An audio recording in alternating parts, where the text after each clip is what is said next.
or they might argue with you, but now you're going to know better. It does not have to come from Kentucky. It just has to come from anywhere in the United States. In fact, I have bourbons all over these walls that I could show you are not from Kentucky. And when we go across the country to drive to Kentucky, we will stop in many different states, many different distilleries that we have heard of that make really good bourbon, and we'll visit the distillery and we'll purchase. It does not have to come from Kentucky. It just has to come from the United States. It does have to be at least 51% corn. Sorry, babe, I forgot to put the camera on. He just wants to touch me. That's fine. He's looking for an excuse. Okay, so it has to be at least 51% corn. It cannot be distilled. Once it goes into the still, it cannot reach higher than 160 because they feel like it'll start to lose some of its characteristic flavors of bourbon.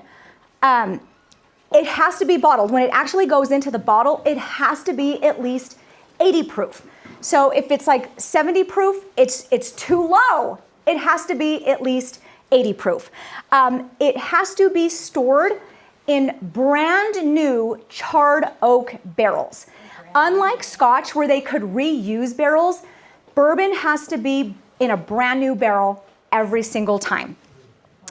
And when it goes into the barrel, it cannot be distilled at higher than 125. It can climb in proof. Age will have that bourbon climb over time, but it cannot go any higher than 125. In fact, a lot of times you will see, I have an example right here of this Weller Foolproof. If you see something foolproof right here, it's their blue label. That means that's 125. If you're looking at foolproof, and that's different than barrel proof, foolproof is 125. Baby, I'm not gonna drink the moonshine. I won't be able to stand anymore. No, show them. It looks like one in the bottom, in the barrel. Okay, so this is actually from our neighbors in Kentucky who, baby, this was not part of the plan. We can't go off script like that. That's fine. Okay, so this is actually, when you get something off of the still, it looks like this. This is what it looks like, vodka. So it's the barrel that gives it its color. And the longer you leave it in the barrel, it could get darker and darker. But it goes in like this. Now, if you remember, I said all of these requirements, notice there's no duration. It could go in for 1 hour, it's bourbon. It could go in for 1 year, it's bourbon. You could have a hole at the bottom of that barrel and it'll just pass right through. As long as it's all of that, it's bourbon. It's the age that gives it its complexity and its color and its flavors. And so that's just up to the distiller of how they want to age that. But anyway, that is what makes bourbon bourbon. So why is it that Kentucky has 95% of all the bourbon in the world comes from Kentucky? Why is that? Well, there are several reasons. So Kentucky was the first West, right? Like after the American Revolution, the American colonies, Kentucky was West. And so you had a lot of Scottish immigrants, German immigrants, Irish immigrants, and what did they bring with them? Their pots and stills and all of their techniques on how to make whiskey. And so they realized that when they went to Kentucky, which was the new out West, that it was the perfect weather for growing corn. It was the perfect soil for growing corn. And then the seasons in Kentucky, they have like those big swings, right? It's not like California where it's like consistently hot most of the year, or we just have like 2 seasons. In Kentucky, there are 4 distinct seasons, and it allows that barrel to just absorb and release when it gets hot and cold. And that's what kind of just pushes and releases those flavors in and out constantly through the years. Also, Kentucky just naturally is on a bed of limestone. So it just naturally filters that bourbon. It filters out like bad iron, and it pushes in like magnesium. Like it's a great filtration process that just naturally enhances the flavor of that bourbon. So that's mainly why it's just conducive to for bourbon. So this is what makes bourbon bourbon, and it was congressional law in 1964. That's when it actually passed. Okay, so you're just like, enough with the history lesson, like I just want to start tasting my bourbon, right? Okay, so Pinhook is your first one. So we'll start by looking at it. I know, I'm a teaser, right? Like we have to start by looking at it. Okay, so, so Pinhook is interesting for several reasons. First of all, let me tell you about the terminology of pinhook. It's an industry term, and when you pinhook, what they're saying is that you are buying a fowl from birth, essentially, and you are nurturing them to hopefully make that fowl a thoroughbred champion, right? That's known as pinhooking. So they have actually named their entire process pinhook. And what's different about pinhook is that unlike other distillers where they're chasing a profile, so for example, like Buffalo Trace, they're always looking for something that tastes like oaky or it has, a heavy butterscotch or vanilla. Pinhook is more like a winemaker's approach, and that they're just saying like, well, let's just see, like we'll just do the process and we'll do what we know is good and we'll do what we'll know is right. And then we'll age it for a good amount of years, 7, 8, 9 years, and then we'll just see what it tastes like. And if it's good, we'll market that. And we're just trying to push good bourbon. So they never are really chasing a profile. They're just releasing what they consider is good. So it's closer to a winemaker's approach. Anyway, what's also interesting about that is that you could see on their label here that it's featuring a horse. So they name it after a promising horse, and they partner with Bourbon Lane Stables, which is known to produce a lot of champions. So when a horse is born, Pinhook will say like, okay, what was the sire and what are the stats on this horse and is it promising? And if it is, they'll say like, okay, we're gonna push this label. So this is actually Bourbon Breeze that you're looking at. And Bourbon Breeze is named after a 3-year-old filly. A filly is a female horse. Okay, so they named their label after that. And I want you to pay attention here to the mash bill of what you're drinking. Every time a mash bill is available to you, notice it, because if you like it, you might want to search for that mash bill again or something similar. So these are on your cards. I made cards for you, and you can see that we're on the first one right now. It says Pinhook. Do you guys notice that? Yes. Okay, everyone point to it and make sure your neighbor is on the same place. I'm just kidding. I had to throw that in. Okay. Teacher. Help your buddy. Okay, so you're gonna see that this is 75% corn mash bill, which is high corn, right? And 15% rye and 10% malted barley. So bourbon is always made with at least 51% corn, and then it's either made with rye or wheat and malted barley. And it's the malted barley that is like, it's the enzymes that kind of get that fermentation process going. So malted barley doesn't do a whole lot for flavor. It's just kind of something that's necessary to make it into alcohol. So right here, this is rye as opposed to wheat, right? Sometimes bourbons will have all 4 of the cereal grains. They'll have corn, rye, wheat, and malted barley, and that's known as a 4-grain. But all the ones that we're doing today are corn, rye, and malted barley. So anyway, the reason I say notice it, because if this is something that you like, much like wine, where you might know I love Pinots or I love Zinfandels, right? Those are different types of grapes or varietals. And so you might find that you like a wheated bourbon, or you like a high rye bourbon, or you just like rye whiskeys and not bourbon at all. So notice the mash bills, because then you could try and replicate that tasting experience. Okay, so this is proofed at 98. So we're starting at 98, which I don't normally start at 98, but I was like, okay, we're gonna feel like stallions today. That's fine. We're gonna come hot out the gate, right? Then we're gonna go into like a little steady stride. Then we're gonna go into like a gallop, right? And then I'm gonna bring you to the winner's circle with Blanton's. So right now we're leaving hot out the gate. Okay, 98 proof. So what you do, friends. Sometimes my husband thinks I exaggerate this. I'm not. Okay, you will swirl it in your cup. You will swirl it, and this is just kind of releasing the profile. It's releasing the flavors, the aromas, because the second thing you want to do after you swirl it is you want to nose it, right? You want to be nosy. And so, ladies, put your hats up, right? Make room. So you're just going to want to, like, what do you smell? And sometimes what you smell is different than what you taste. So you might smell on here, and I have some notes to help you, because sometimes you can't pinpoint what exactly you're smelling. But if someone tells you, well, I smell banana bread, they might say like, oh yeah, you know what? I get that. But it's hard to really have a refined nose and palate. I could smell things. Women in general have a better sniffer than men. And so I will always, I know, and sometimes it's not always good. So sometimes it's a curse, trust me.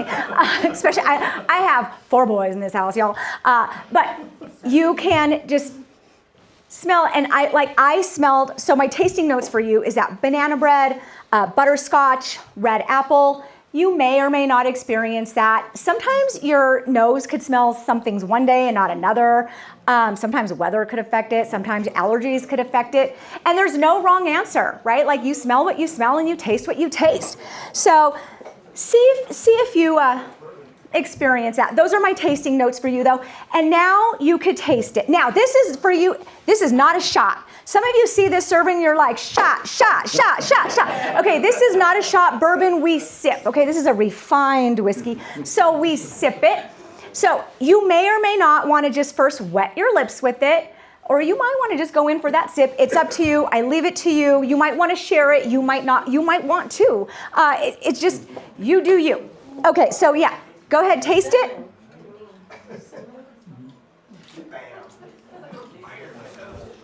Woo! 98 proof. Hot out the gate. Hot out the gate. Okay. It's getting very hot in this hat. Okay. Yes. Oh, so yes, at your tables, you will see. So there's several things at your tables. Thank you, babe. There's several things at your tables. First, you see your note cards. That also has more information on the pinhook. Secondly, you have a dropper. The dropper could do one of 2 things. The dropper can dilute it. You just feel like, oh, this is harsh. I'm struggling. You could struggle. That is fine. You drink bourbon how you want to drink bourbon. If you want to add water, add water. If you want to add ice, add ice. If you want to add Diet Coke, do it. Like, you drink it how you want to drink it. It is okay. There is no judgment. Some people say that the higher in proof that you go, or the higher in brand or name or price, it doesn't matter. I've added Diet Coke to Pappy, especially when I'm at Jeffrey. I don't care. You drink bourbon how you want to drink bourbon. It's fine. It's fine. Okay. So,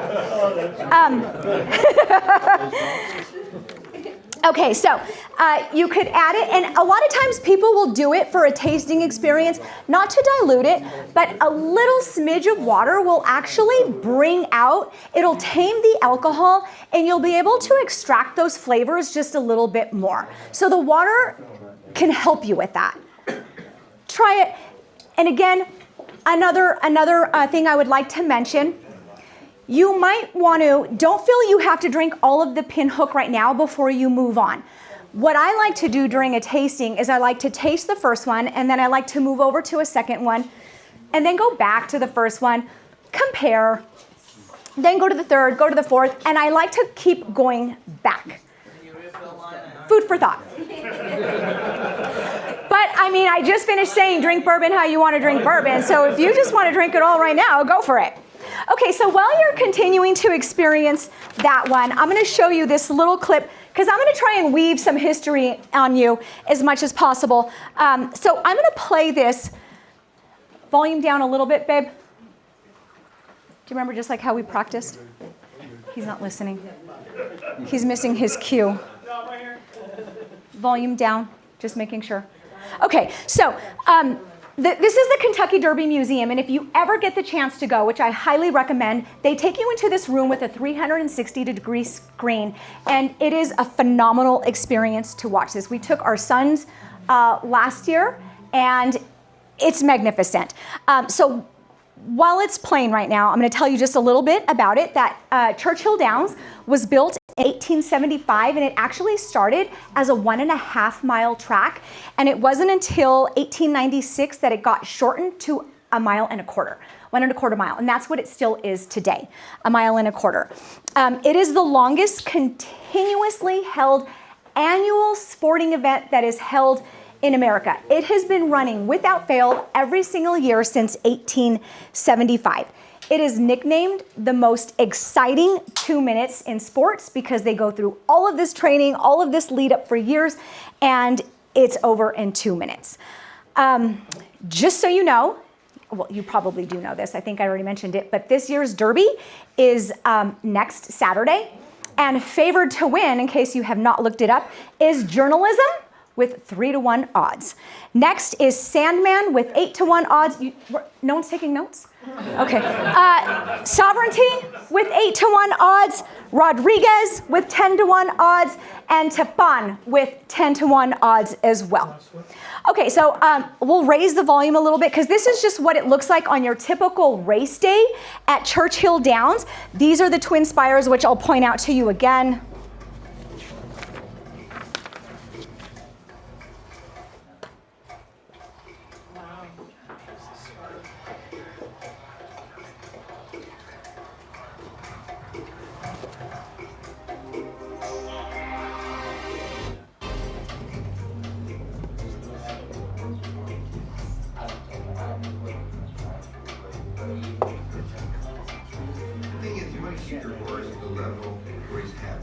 He's enjoying what he's doing. You can see him gallop around the track, they're into it. We are there to guide the horse. You have to know the trainers, those people who are actually going to be helping you. You have to learn how to ride against the jockeys, the competition. You have to learn how the horse is going to be ridden. So now it's about trying to all those things at the same time.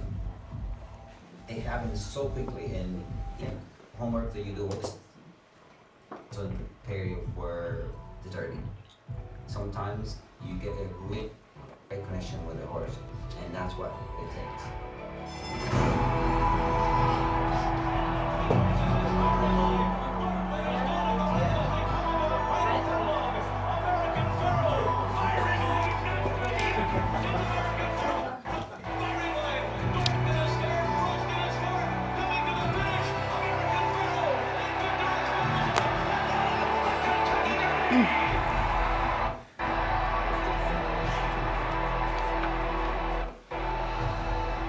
Does anyone remember last year's Derby winner?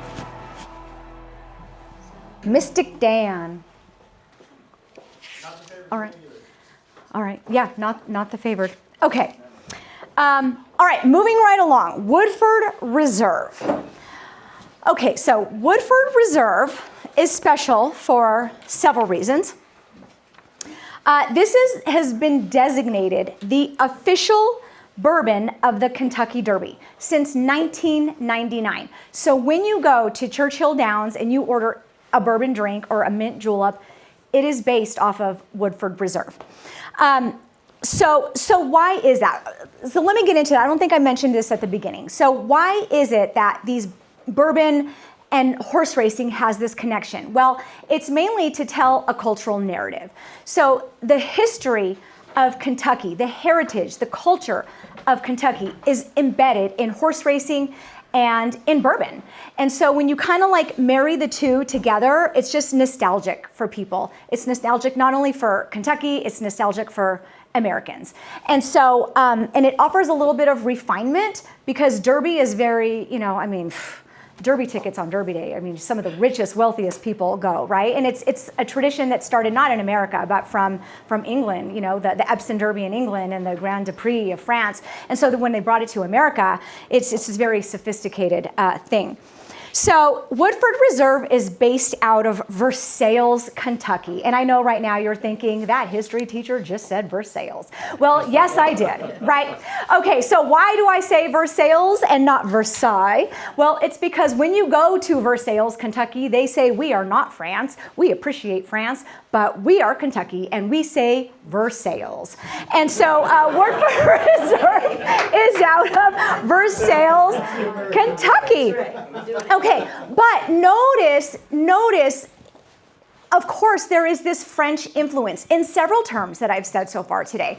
There's Versailles, right, where Woodford Reserve, one of the most prestigious of distilleries in Kentucky, is based out of Versailles. There's the biggest city, Louisville, right, named after King Louis XVI of France. And then also Bourbon itself. Bourbon is named after Bourbon County because it was first made in Bourbon County. Well, Bourbon County was named after the Bourbon royal family of the French. So just the title Bourbon alone is a French influence. And why? I'm gonna go so history teacher on you right now. Well, from the American Revolution, right, who bailed us out of that mess? We would not have won the American Revolution without support and aid from the French. And so in a payback, in a tribute, many of our cities after this, in these newly settled areas like Kentucky, which I said earlier was the New West, they start to name these cities after French influence, like Louisville, right? And Versailles. So Versailles is housed Woodford Reserve, and it has been there since 1797. It is now owned by Brown Forman, which if you've heard of Old Forester, anyone hear Old Forester, right? 1910, 1920, yes? They also own, so Brown Forman owns Old Forester and Woodford Reserve. Okay, so Woodford Reserve is the official Kentucky Derby bourbon. It is your second glass. So notice this is a little darker. Now, go ahead, remember we look at it first. We look, we start with looking, okay? We look. This is so painful. If these are my students right now, they'll be like, we just have to look at it. Okay, go ahead and do the process, right? You swirl, and then you nose, right? And while you're doing all of that, I'm gonna tell you a little bit of my experience with this bourbon. Woodford Reserve, I feel like this is one of their flagship bourbons.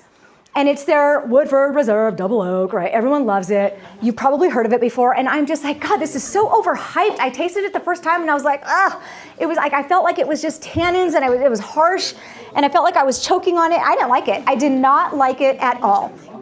And so I never had it again. I had it once and never again. And people always come back to it. So a few things about this. It's a finished whiskey.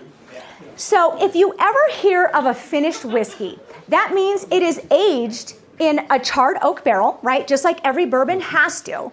But then it is poured into a second charred oak barrel for another couple of months. It could be 4 months, 6 months, 8 months. The finishing process is not terribly long, right? It's not like the first maturation process where it went in for 7, 8, 9, 10 years. It's usually just a couple of more months. And in this case, that second barrel is toasted. It's not charred like the first one. So when I tried it again, I was, for this tasting, I was like, okay, well, obviously I have to do Woodford Reserve, and I guess I'll do the Double Oaked because everybody loves it. And so I was doing my homework. People remember, because I do homework to be prepared for you. I was doing my homework and I tasted it. I was like, God, this is so good. Like, what was I thinking? Like, it's just banana bread off the top. You could smell it. Go ahead, take a sip, take a sip. Can you taste that? Okay, so you go ahead. That is banana bread. That is banana bread.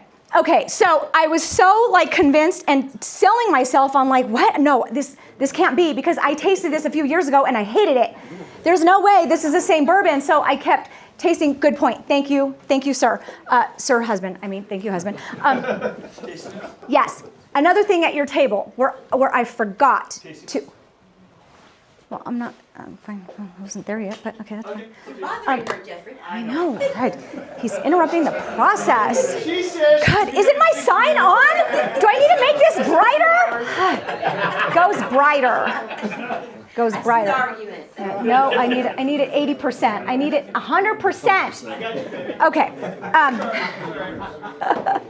Okay, so there are chocolates at your table, and I am sorry, I forgot to tell you why the chocolates are at your table.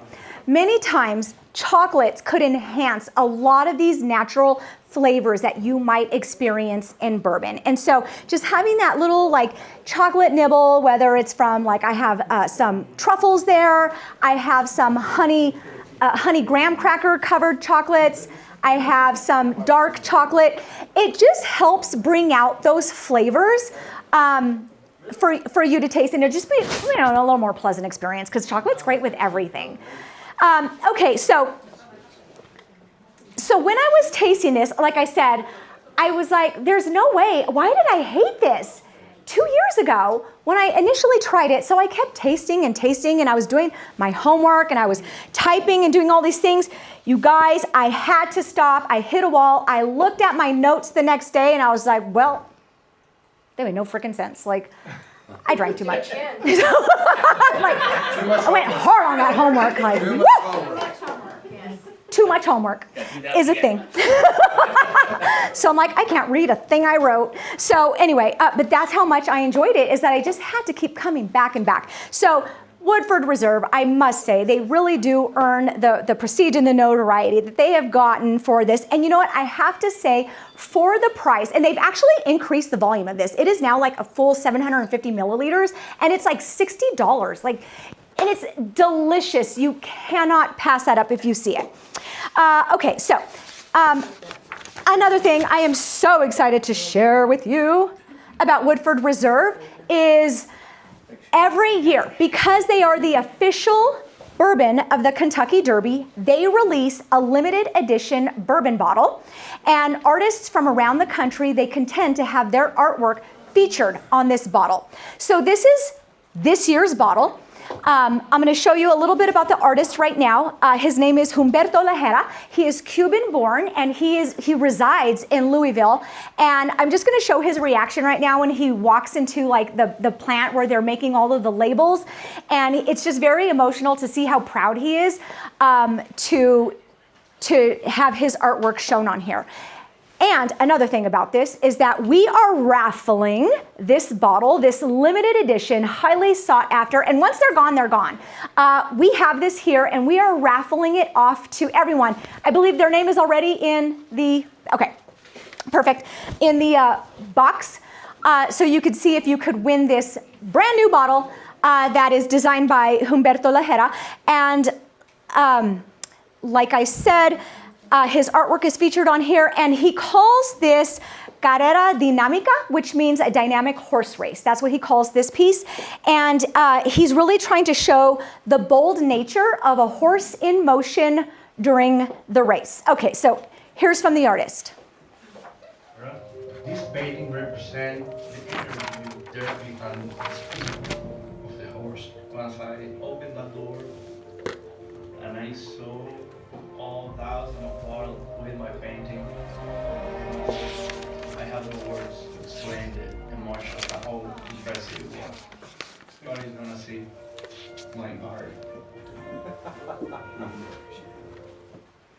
Do you want to do the raffle now live? Okay. Oh, yeah, nothing like a good raffle. Hot little hands. Dun, dun, dun. Yeah, if you pick Jeff or Mark, throw him back in. Jamie Westlake! Yes, girl! With the big hat in the back! Yes! That's my girl. That's my girl. All right. Okay, so again, remember, you can revisit the pinhook, you could keep tasting the Woodford Reserve, but I'm gonna keep moving in our presentation. I am gonna geek out so hard on you right now on American history. Okay, so what is the connection between Lewis and Clark and Churchill Downs, right? Like, how, this girl's gone crazy, how is she making this connection? Well, this actually, when I first went to Churchill Downs, honestly, this is what had me. Like, you say, Lewis and Clark expedition, I'm done. Like, I've died and gone to heaven. Say no more. I love it. Okay, so, oops. Sorry, I didn't mean to do that. Okay, so the founder of Churchill Downs is Meriwether Lewis Clark, and he is the grandson of William Clark, who was on the Lewis and Clark expedition. Okay, so Meriwether Lewis and William Clark went on the expedition in 1803, right? That was financed with the Corps of Discovery by Thomas Jefferson when we first purchased all of the Louisiana Territory. And then we're like, what did we just buy? And so he sends out Lewis and Clark, right? So that was 1803. Well, William Clark had a son who had a son and named it after his family connection. He named him Meriwether Lewis Clark, okay? So Meriwether Lewis Clark traveled all over Europe, lived in America, traveled all over Europe, and was infatuated with the Epsom Derby of England. And he wanted to bring that premier horse racing to America. Well, he was from a prominent Kentucky family, the Churchills. His mom, really, it was his mom's side, who was this prominent Kentucky family. They were wealthy, right? But his mom died when he was very young, so he was raised by his uncles. But his uncles, they loved him, they doted on him, and they pursued, this is your vision. They pursued it. They nurtured his vision, right? So they gave him 80 acres of land for his venture. And so, and then not only that, they financed his venture as well, because he wanted to build a premier racetrack, just like Epsom Downs in England or the Grand Prix in France. And so they financed that vision. So it is through the lineage of William Clark that Churchill Downs is made. Okay, so here is drone footage of Churchill Downs. It's silent, so I'm just going to play it, and then I'm just going to kind of talk over it, just to give you a little bit of information on it. So it's located in Louisville, Kentucky. Again, it's opened in 1875. It is financed by the Churchill family, which is why it's called Churchill Downs. So the Kentucky Derby is the first Saturday every year. It's the first Saturday in May. And only 3-year-old thoroughbreds can run this race. So there's only one chance in a lifetime to race in the Kentucky Derby when you're 3. And every horse, they are considered, their birthday is January 1st. No matter when they were born in that year, their birthday is January 1st. So it really just goes by the year. So this year's contenders were born in 2022, any day of 2022. When you win, it is so they call it Run for the Roses because when they win, they get this like huge garland of beautiful roses, and that's been going on since 1896. The Twin Spires, which I'm sure you've noticed before, those right here, pointing to them right here, those have been designated as National Historical Landmarks. They were built in 1895, so 20 years after the original track, but they've been there since. And like I said, they are now considered historical landmarks. The capacity of Churchill Downs is 60,000, but on Kentucky Derby Day, they will fit in 150 and they'll just cram all those crazies into the infield. Other notable races that are held here are the Breeders' Cup and Kentucky Oaks. Now, Kentucky Oaks is gender specific. Only 3-year-old, same thing, 3-year-old fillies, females, can run Kentucky Oaks. But the Kentucky Derby is just 3. It could be colts, it could be fillies, it could be geldings, it could be, colts, fillies, or geldings. So geldings are, do you guys know what a gelding is? I have to say it. Yeah, we know it. You know what it is? Google that. All right. Okay, so a stallion. Okay, so first of all, to be a stallion, which we're going to feel like, remember I said we're going to go out this derby tasting like stallions. Stallions are 4-year-old or older uncastrated horses. So a gelding has been yeah. But geldings are able to participate, and actually, like, several geldings have won. So there you go. All right. So next on your flight is Calumet. Now, honestly, Calumet is probably, in my opinion, the best bourbon that you're going to have tonight. People might disagree with me because they know that Blanton's is on the list, but Calumet is doing just such good things. Okay, so Calumet is named after a horse farm, and it was established in 1924 by William Monroe Wright, and he started it as just a standard horses were raised here. But when he died, his son took over, and he said, I wanted this to be a little more prestigious, and we're now only going to raise thoroughbred horses. And so it was under the son's leadership that Calumet really became known as this premier legacy of horse racing. It was during their 1940s and 50s that they started to win some high accolades. So first of all, he did several things to make them so prestigious. He bought some foundational stallions. So I'm going to get into what some of these foundational stallions are in just a bit, but basically he bought breeders, right, that would produce champions. And so, and then he hired some of the best trainers in the world at the time, Ben Jones and his son Jimmy, and he just said, you know, this is what it takes. We're gonna put the money in, and we're gonna become champions. And so the 40s and 50s were really the peak, the pinnacle of Calumet Farms. Under this time, they produced Triple Crown winners, which I'll get into. Do you guys know what the Triple Crown is? You must know what the Triple Crown is, right? Okay, so it was just really known as their golden era. So what I'm going to introduce to you tonight is, okay, so let's look at this slide, several things. This is a sorry, my bad. This is a 15-year-old bourbon, and this is from their single rack black series. So what does that mean? This is extremely small batched. It is literally from what they consider the absolute sweetest spot, the honey barrels of their rick house. And just whatever is on that rack, and a rack can hold 19 barrels, that is what makes this release.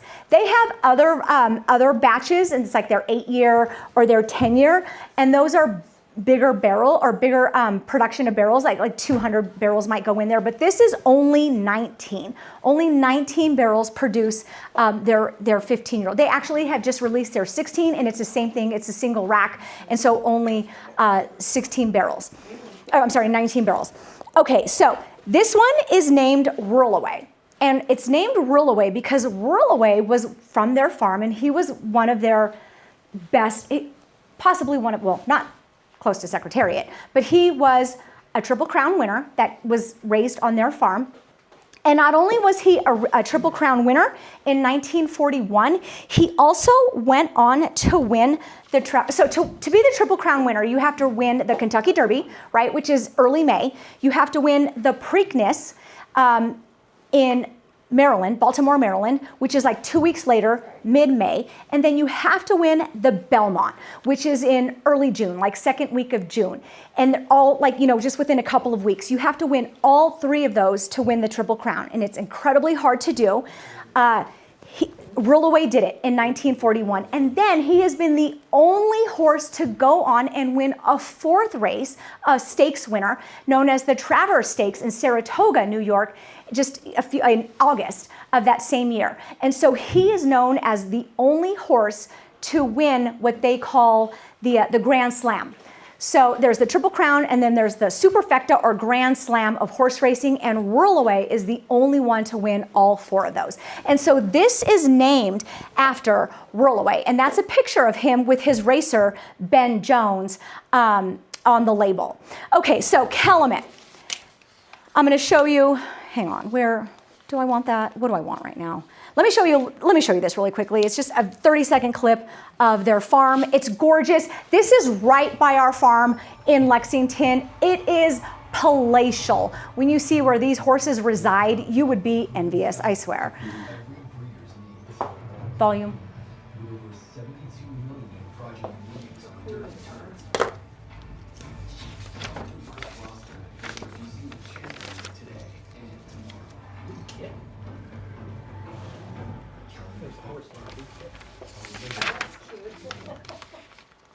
Okay, so I mean, you guys, I wish I could take you on a field trip.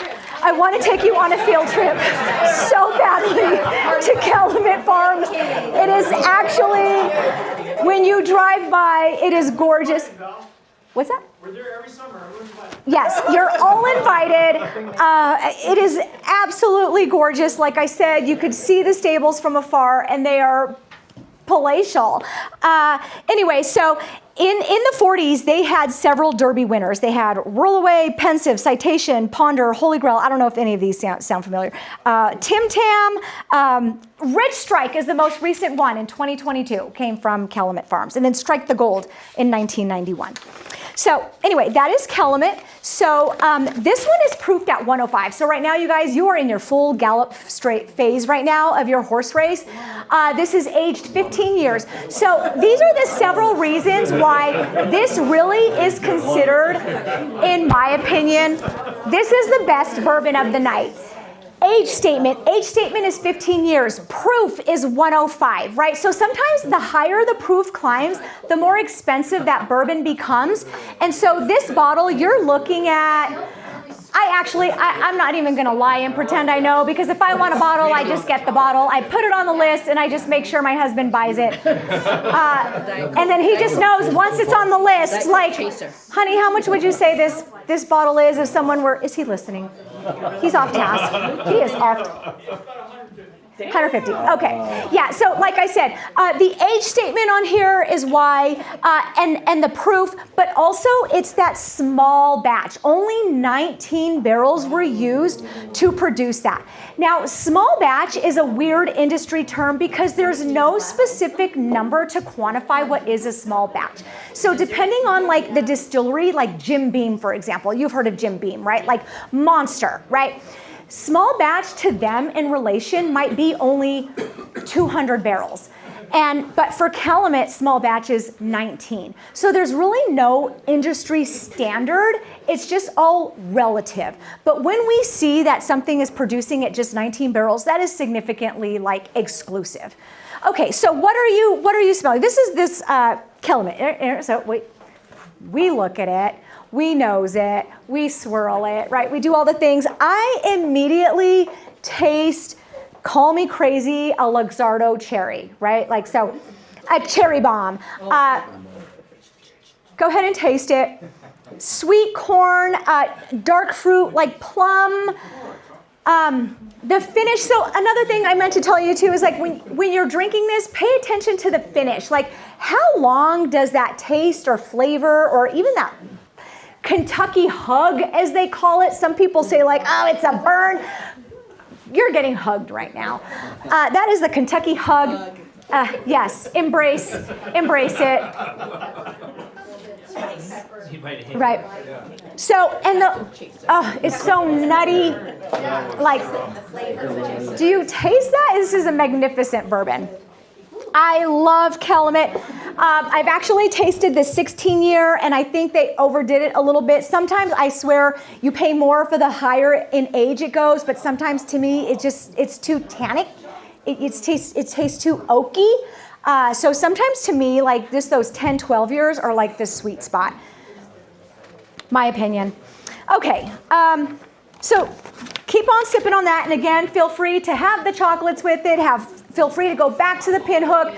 Feel free to go back to the Woodford Reserve. We like to compare. While you're doing that, I'm going to tell you a little bit.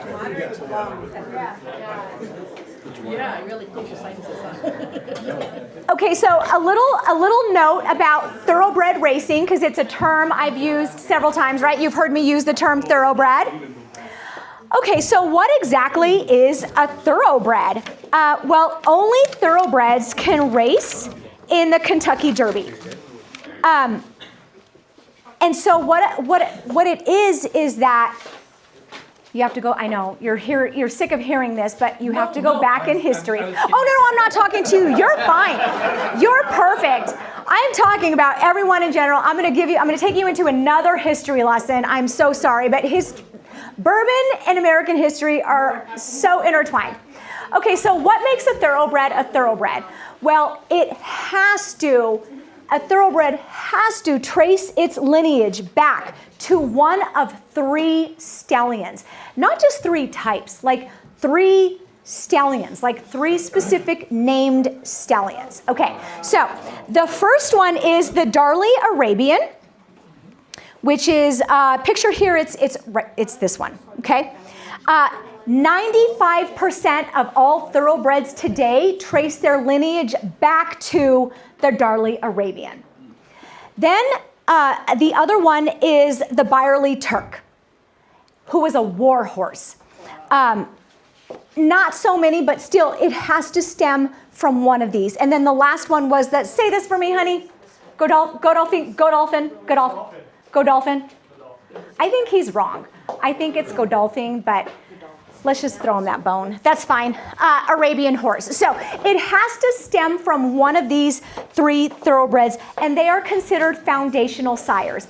If their lineage, which is thoroughbreds, lineage is meticulously recorded by the historical Kentucky Jockey Club, if they can't trace their roots back, they can't race in the Derby.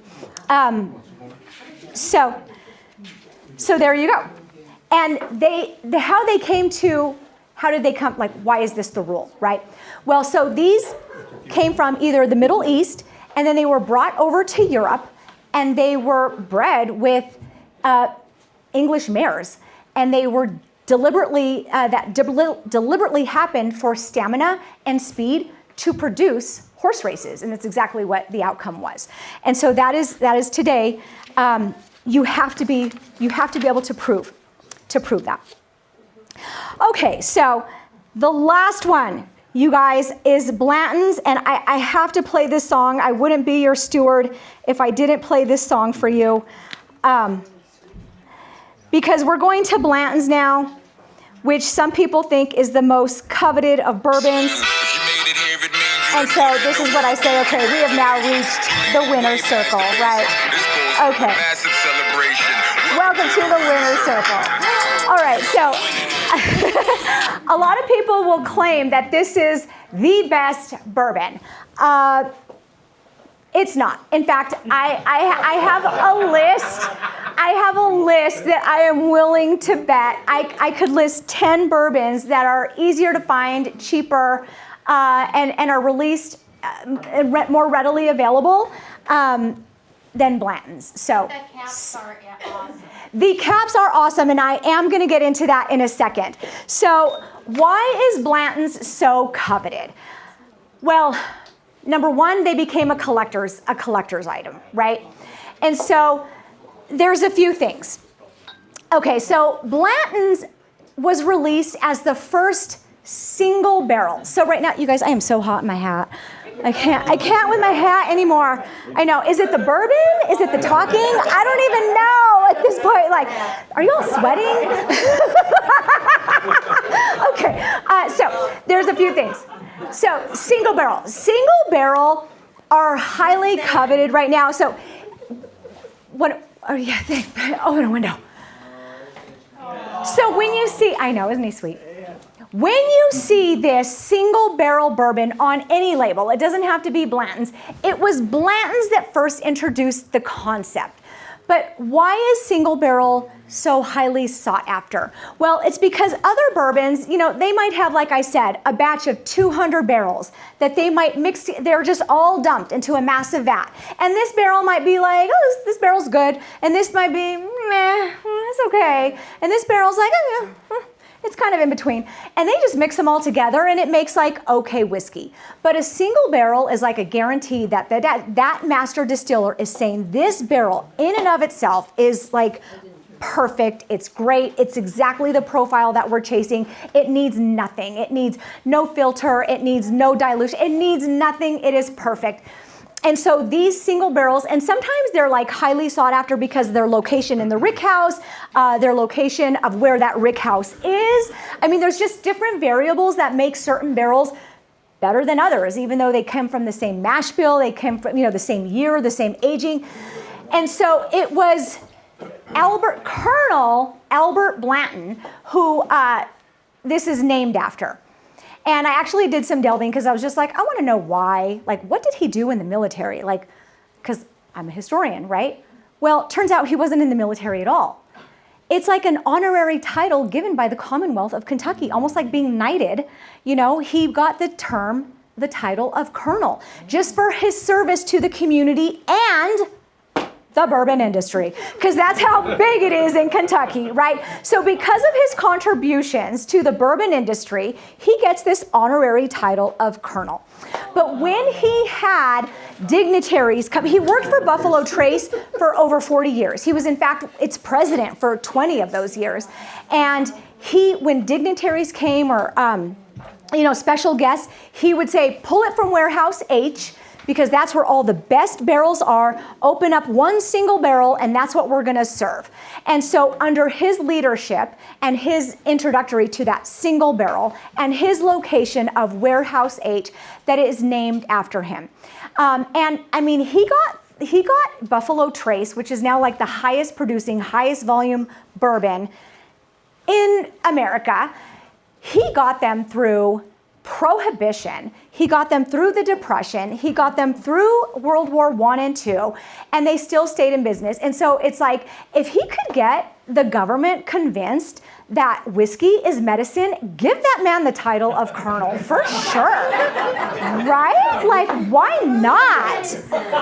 Okay, so now, another thing why it is so popular, besides the designation of single barrel, is these toppers. Aren't they cute? Okay, so they are 8 of them to make a collection, and each letter, it's so hard to see. The letter is so hard to see. It's over here by the foot, but they spell Blanton's. Another thing is that from start to finish of the race is depicted all the horses' strides of the race, right, while they're in motion. So it's just like you're watching like one of those, like animated flip books. So if you collect all of them, now granted, you have to buy like who knows how many bottles to collect all of them, right? It's like one of those cereal boxes. Or have friends, right, Mark? Yeah, or have friends. No, you know what I even discovered after we spent, I won't even say, I don't even know, collecting all of those? Y'all, you go to the gift shop, they sell them there for like $7 each. I know. Okay, but if you collect every single one and you make the collection, you can, like we did, we took them in a bag and you drop them off at their gift shop, and they will, a few months later, mount them for you on one of their staves, and they will mail it to your home. It's actually displayed over there by all the sandwiches, right? And Mark, you did it, correct? You completed their set. You mailed it in. You mailed it in. How long did that take you? I got it probably in 3 weeks, 2 weeks, maybe. Oh, that was fast. Quick. Really close. Okay, yeah. All right, so that's what kind of makes this kind of commercial, gimmicky, and not to mention why this is so hard to, why it's so coveted. It's hard to find. They deliberately allocate it in small numbers. They release it in small numbers. It's not readily available. If you could find it out here in California, MSRP at the distillery, it's like $50, $55. Yeah. But you could find it out here marked way up, 120, 150, 200. We've seen it as high as 250 on the secondary, and people will buy it because it's hard to come by. And if it's like a special birthday or a special, gift that they're looking for, they'll pay it and they know it. So yeah, a lot of these liquor stores will up the price for sure. But I always say, okay, Blanton's is good. A lot of people, okay, so I'm a bench. fan of white guys, sorry. Okay, so here's, like I said, this is actually made by Buffalo Trace. And it is the same recipe. So Buffalo Trace has 2 recipes. They have Mash Bill 1 and Mash Bill 2. And Mash Bill 2 is what Blanton's is made from. It is their higher rye recipe. So, and it's undisclosed. No one knows for sure. But the estimation based on like analytics and breakdown is that it's probably a 70 to 75-ish corn, both mash bills. And then Mash Bill 1 is like 70% rye, while as Mash Bill 2 is like a more 15% rye. And Blanton's is more rye, which is why, as I have you smell it right now, you'll get like I pick up a lot of orange citrus. That is characteristic of higher ryes. And so this point being is that this is the same exact recipe, same exact mash bill as Buffalo Trace. It's the same as Blanton's. It's the same as Elmer T. Lee, if you've heard of that one as well, if you're a whiskey aficionado. You've also heard of Elmer T. Lee, and you know that it's highly sought after. It's the same recipe. And this you could find at any liquor store, but look on the bottom shelf, because that's where it is. It's $20. It's the same recipe. It's just not aged the same as Blanton's. It might be aged 1 or 2 years less. It's not from the same rick house, but it's the same exact recipe. What's the name of it? It's called Benchmark. Benchmark, yeah, I'll send it around.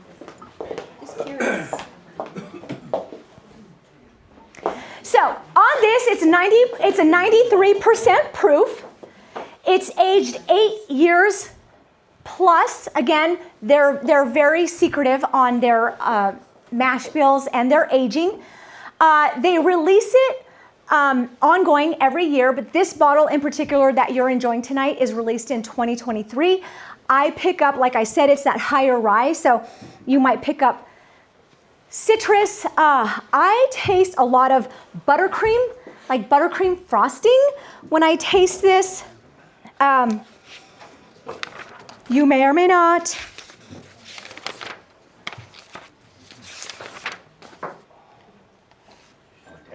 And again, go back to the Pinhook, go back to the Woodford Reserve, go back to the Calumet. What do you guys think? Was it your favorite? Which one was your favorite? Was it the Blanton's? Was it the Calumet? I love the blends, but Calumet, really like the Calumet. I'm telling you, Calumet really is the best pour. The age statement, the proof, the small batch, like, you're just not going to beat that. Okay, so continue to sip, continue to enjoy your chocolates. We're going to start serving mint julep. So really quickly on the mint julep, like that is the official drink of the Kentucky Derby. And that has been the case since 1938. And I was actually doing... Get it, babe? Can you just get that, Jeffrey Jr.? Get it? Just get that, please. I'll take it though. I'll make sure that gets back on my shelf later. Okay, so the mint julep is you guys have heard of a mint julep before, right? Okay, so the mint julep is the official cocktail of the Kentucky Derby, and it has been so since 1938. It's a really simple recipe. It's essentially just bourbon, simple syrup, and mint. You can either muddle up some mint or add some mint for garnish or both. And that's as simple as that.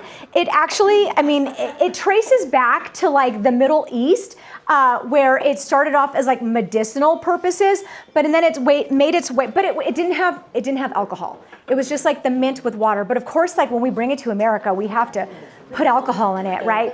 And so because with all things Kentucky, we started adding the bourbon. And it became popular with Henry Clay, and I know, here we go, more history. So Henry Clay he was a U.S. senator he was in U.S. government for 40 years. And he's actually known as the Great Compromiser because of some of the great compromises that he allowed the North and South to unite. He alone probably delayed the Civil War. So he introduced it while he was at the Round Robin Bar, which is in the Intercontinental Hotel of Washington, D.C. And knowing that he was going to have a special dinner that night for dignitaries and senators, he shipped a barrel of Kentucky bourbon.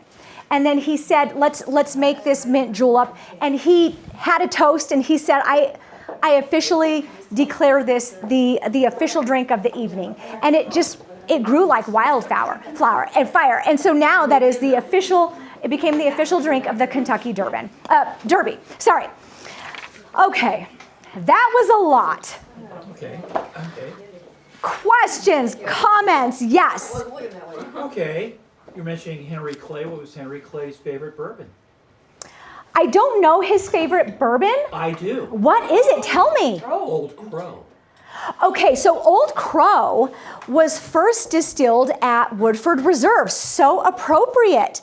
So, yes, I love it. So, when you go to Kentucky, Old Crow is now owned by Jim Beam, but their original distillery still stands. It looks cryptic. Babe, are you there? Do you remember when we went there? He disappeared into the garage. So Old Crow is still standing in its like original structure, and you could go there and visit. It looks haunting. You might see it and be like, oh God, I would never go in there, but of course I did. And it's still operated, but now Jim Beam has purchased it. So thank you, I did not know that. Okay, any other questions? Yes, sir.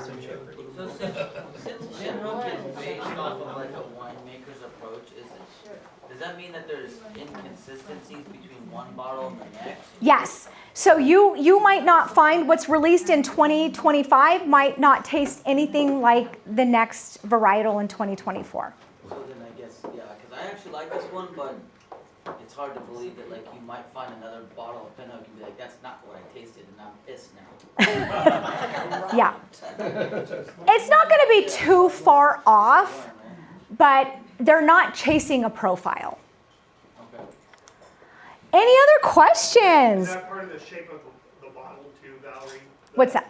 The pinhook is shaped almost like a wine bottle? So a lot of them are, but it's interesting that you say about the bottle design because they actually, there's 3 elements on their label that tell a story. So like it's a color, so their orange series is their bourbon. Where if it was a purple, it would be their foolproof bourbon. If it was green, it would be their rye. And so the colors tell a story. And then the horse tells a story about the horsing industry, right? Like the pinhook, like who they're kind of sponsoring on that label. And then there's, I'll go back to it. There's a geometrical design also with that label going back to it.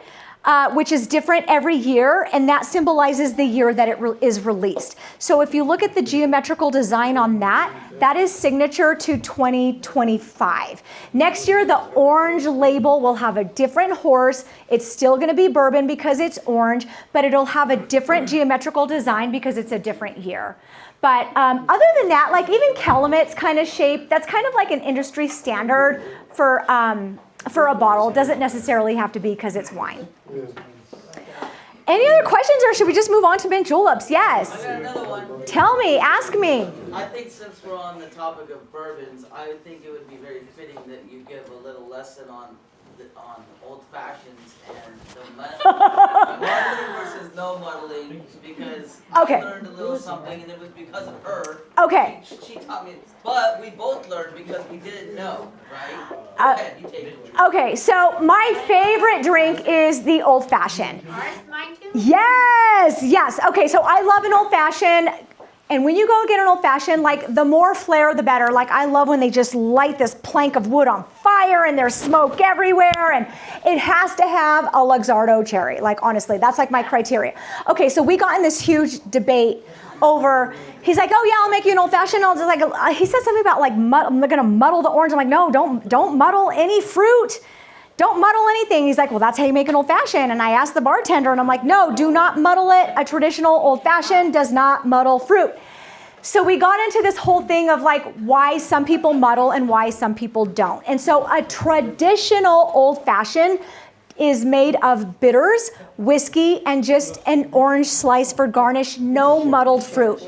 It was during Prohibition when whiskey was scarce and they started to like, what's that term called? They started to like bootleg it, right? And started to like manufacture it and make it in like their bathtubs and stuff. They were trying to like disguise the rank taste of it by muddling up all kinds of fruit. And then people would, and then it kind of carried on for a few years, but people would start to say, no, I don't want it that way. I want it the old-fashioned way where there's no fruit muddled.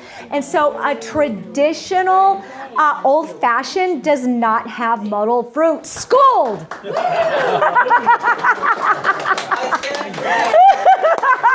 have to admit my fault. Yes. All right. All right. Well, it has been my pleasure stewarding for you this evening. Just so you know, do I have one of the bags up here? Jeffrey? He disappeared again. He's doing so many things right now. So I have another. He's like, Jeffrey, you had one job. Okay, so I have. You can open that if you want to. Thank you. I have another magic trick besides putting up with Jeffrey Hackbarth and all these boys in this household. You guys, now you're gonna think, wow, this girl really does have a problem. I have so many empty bottles that I have learned how to repurpose and recycle my bottles. And so I make candles out of bottles. So I cut them, I thermal shock them, I score them, and then I produce a candle. And you are all, every party is going to walk away with one of my candles this evening. Yes. And they're all Buffalo Trace, like I said, which is like the #1 highest volume, highest sought after bourbon in America. So there you go. But anyway, enjoy the mint juleps. Yes, this is also my homework. Did lots of homework for y'all tonight. Enjoy the mint juleps. There's lots of desserts in the back. What's the julep made with? The julep it's a simple sugar with 2 ounces of bourbon and oh, that is Woodford Reserve. Good question. Yes, it is Woodford Reserve bourbon in your mint julep today because that is the official bourbon of the Kentucky Derby. Yes, right? Yes. Oh, yes, and do not forget, you have to put your raffle ticket into the favorite bourbon in the clear boxes. They're all in the back by I don't know if you could see it, there's my joy sign in the back. Put your ticket in there for a raffle for the bourbon bottles. All right, enjoy everyone.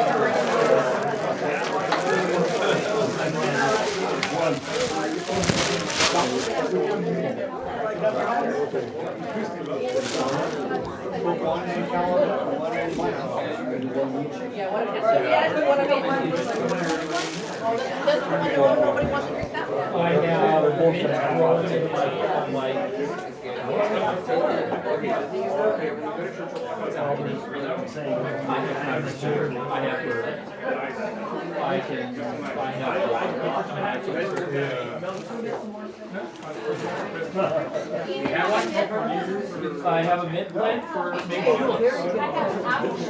Oh, thank you so much.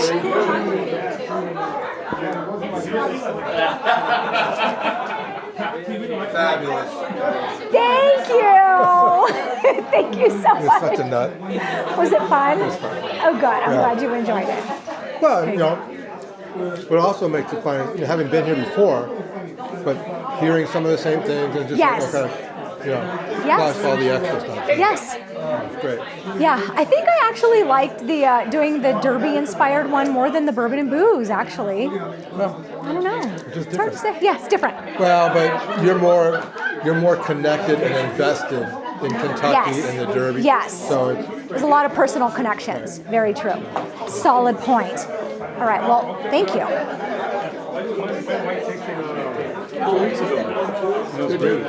Cheers. Great presentation. Thank you. Did you have fun? Did amazing. Oh, thank you. I can't even believe you were nervous. Girl, I'm You did sweating. amazing. I know. I'm like, he shouldn't open the window. He should be fanning like on his knees. That's what he should have been doing. Thank Very you. good. Well, Very enjoy. good. Enjoy.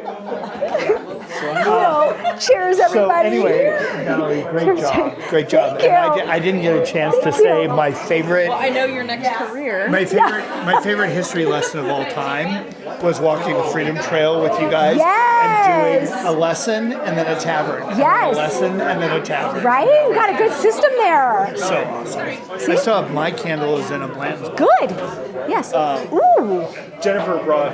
So Jennifer, Oh, what are these yes. again? Oh, those look fabulous. That's like pecan Cassie's and I made it with bourbon, but not a fancy kind. Oh my God, no, that's okay. No, you don't bake with the fancy kind. But she also brought you some Apple bourbon apple bourbon gelato. gelato. You guys have it later. Oh, okay. Some Claro. If Oh, you like it, go back to Claire. okay. Thank you. Oh, yeah, let's try one of those. Those look so good. Gotta try one of those. I just remember, but you're right. I don't Mm. stand in line with the restaurant. Mmm. So good. Mm-hmm. Oh, yeah. Girl, you won. I'm so excited. And it's funny. Great job. Cheers, thank you. How many of these do they make? Thank you. I don't know the exact number, but it's not a lot.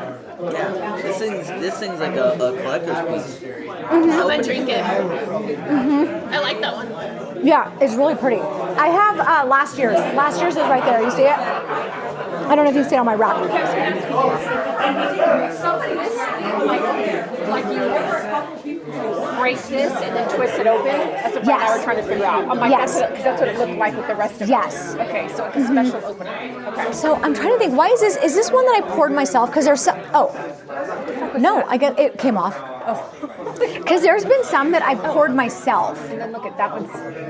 Oh, this was the tap. How come those are so interesting?